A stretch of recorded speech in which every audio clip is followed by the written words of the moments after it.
Hello, friends. I'm David with EV World News. We talk about electric vehicles, green energy, and the stock markets. I'm here today with Bill Moore. How's it going, Bill? It is going well, thank you. Glad It's to a have. beautiful day here in Nebraska. Nice Oh, cool temperatures, bright blue skies. The planets were out this morning in their glorious array, so no complaints. yeah. That is one nice thing. Our spring and fall are very, Very very nice. Yep. pleasant here. Yes. Anyways, so let's get into it because we have a lot of topics we want to cover today. And I want to start with one of the funnier ones. This has to do with Warren Buffett and the CEO of BYD.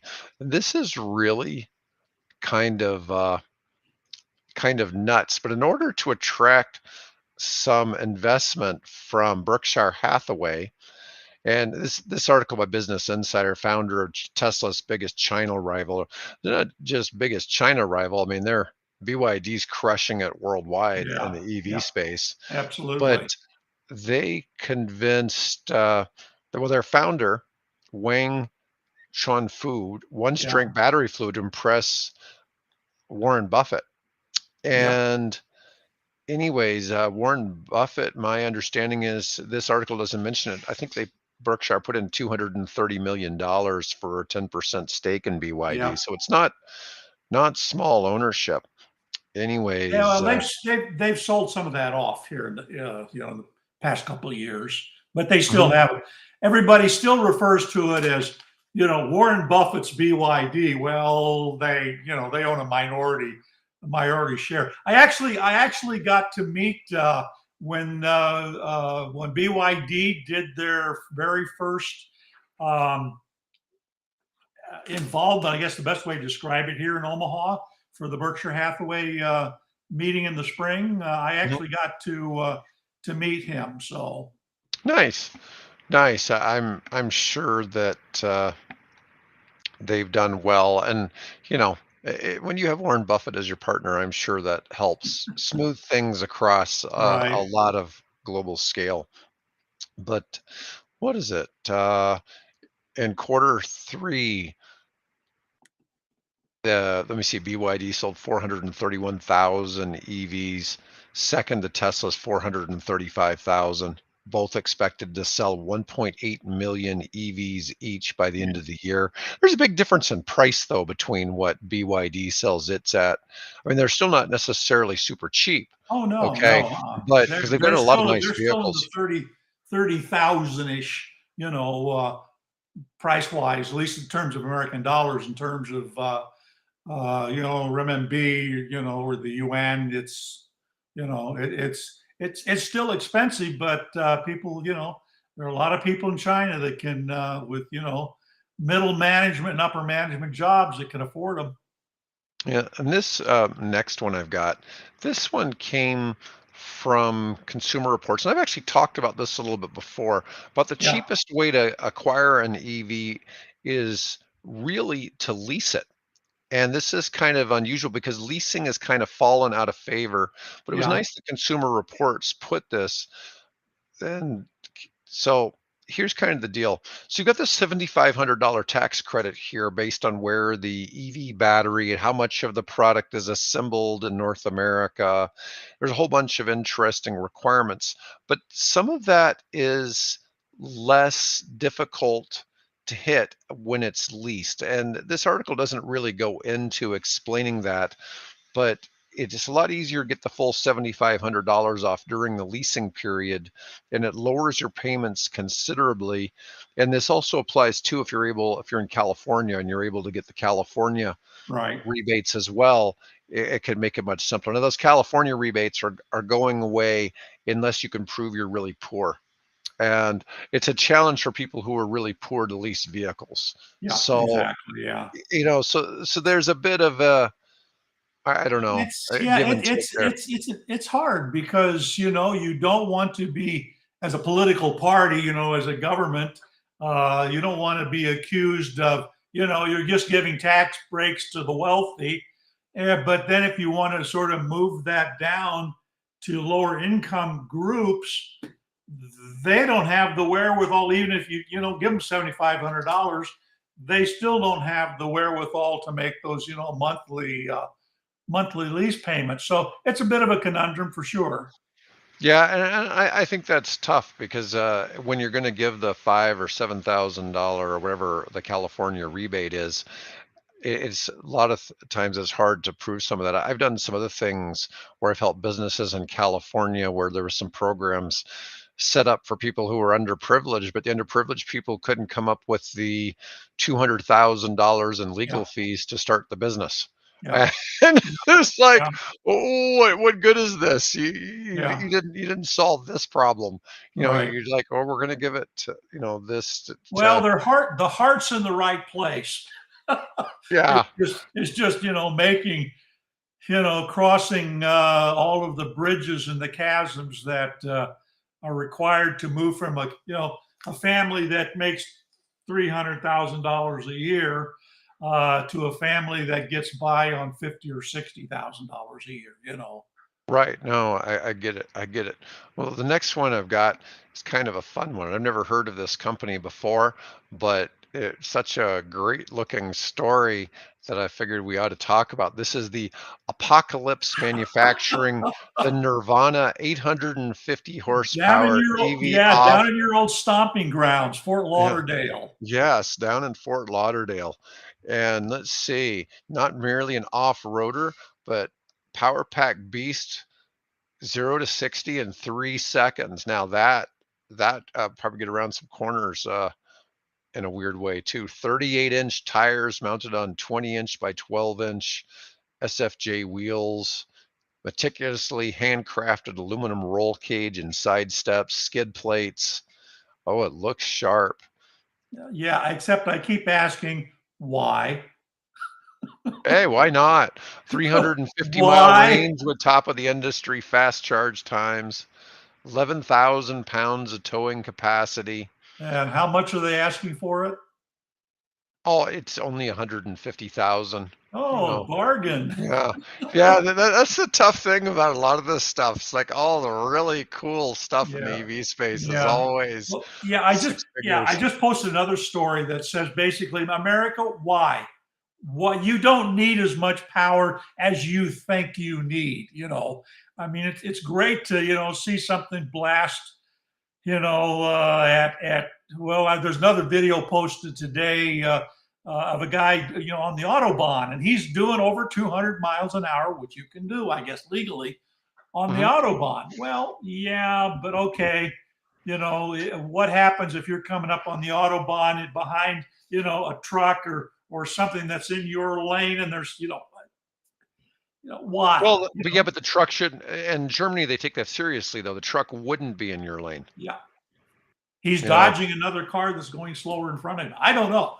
Things Yeah, happen. But yeah. If you're do not, we they're really? serious about it there. Yeah. Do we really need? I mean, all these car commercials always show cars on empty roads. Yeah. So Nebraska is one of the few states in the country where you can be a crappy driver in the left lane. Okay. Yeah. And just sit and hold everybody up.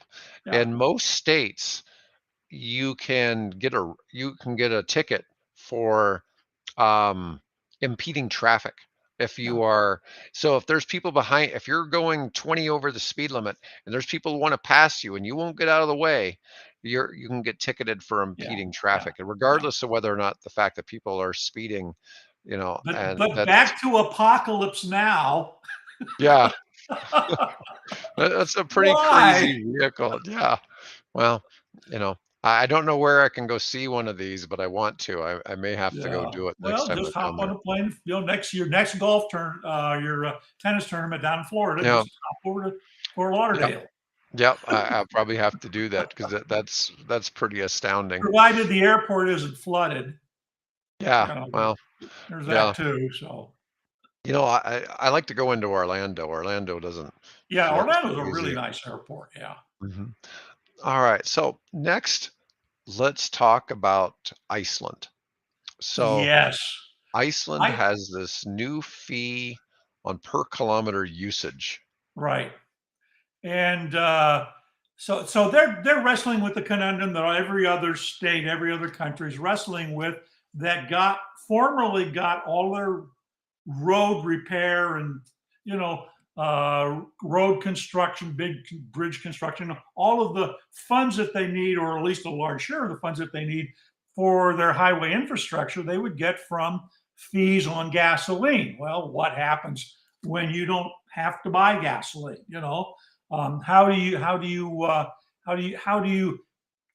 as more and more people go to electric cars, where's the money coming from? So what they decided to do was just sort of bite the bullet, if you will, and they decide to go the per kilometer route, which means basically that, they will bill you a tax. They would put your tax on probably on registering your car every year based on the amount of mileage you've driven. Well, I've been to Iceland. If you were to drive all the way around Iceland on the ring road, it's about 825 miles. I spent most of my time around Reykjavik and over to the geyser, from whence the term geyser comes from, and some places like that. But they have cars just like everybody else. So they decided that they're going to charge this fee. Now, as near as the article can figure, they figure it's going to be about 6 Icelandic coronas per kilometer. So I decided, well, how much is that? So I went on and I found a currency exchange site that says that currently the corona is worth about 7/10 of a penny. Okay. Mm-hmm. Per corona. So then I had to go find, well, what's the average mileage that a family in Iceland drives? So I found an Icelandic website that sort of gave me an estimate of that, and that's roughly about the same as American drivers. Exactly, comes out to be, where is it here? 11,261.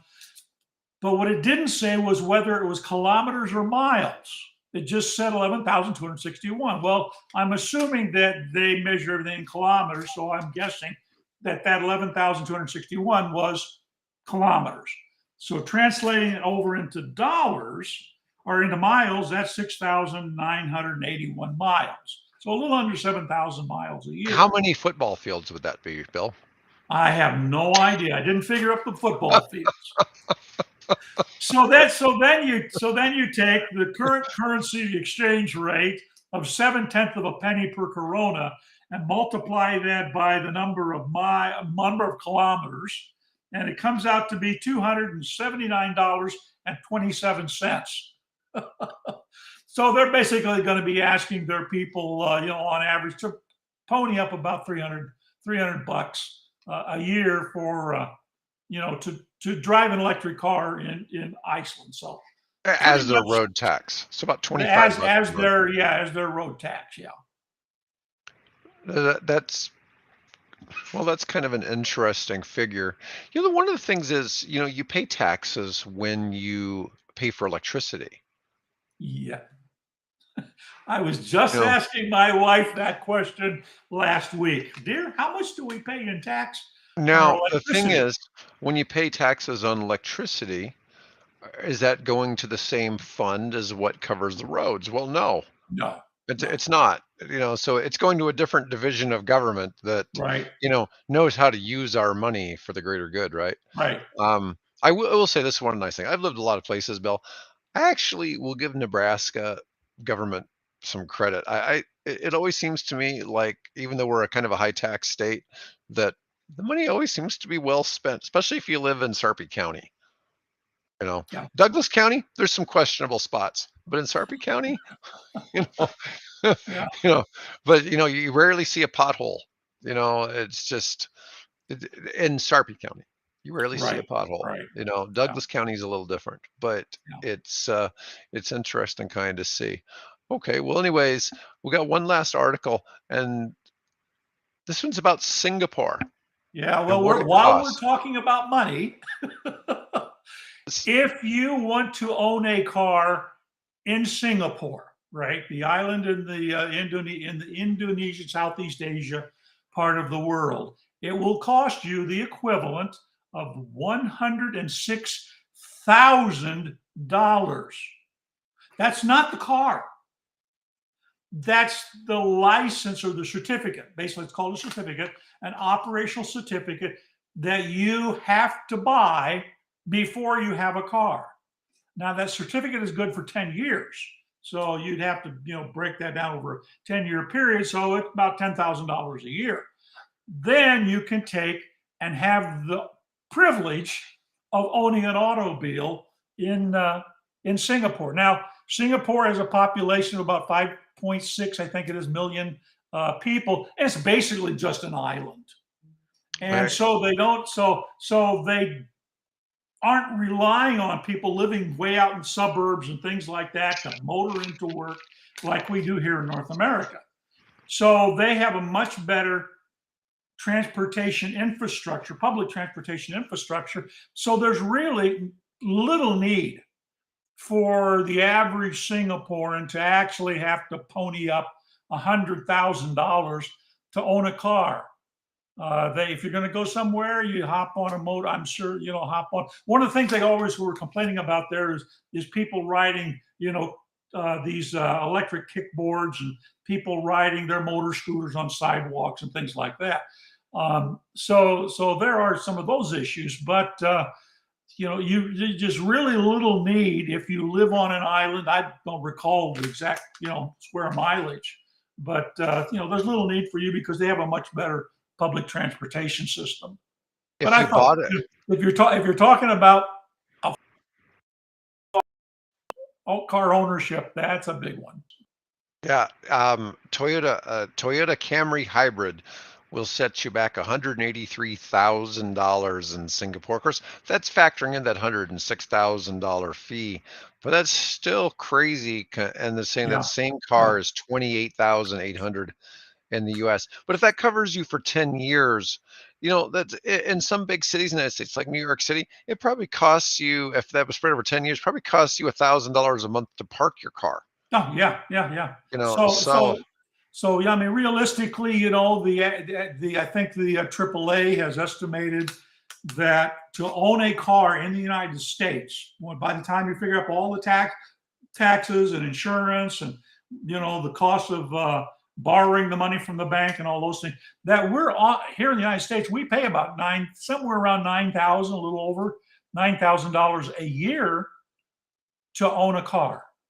right. So that kind of, that's not all that far off from what they have to pay in Singapore. Yeah, it's really not that bad. That's $750 a month. It's not cheap, but it's also, you know, it's not getting too crazy depending on, what you're driving, Right. I suppose. Anyways, that covers everything we had for today, Bill. So I Good. Well, I appreciate got more you stories on to the post, show. but we'll talk about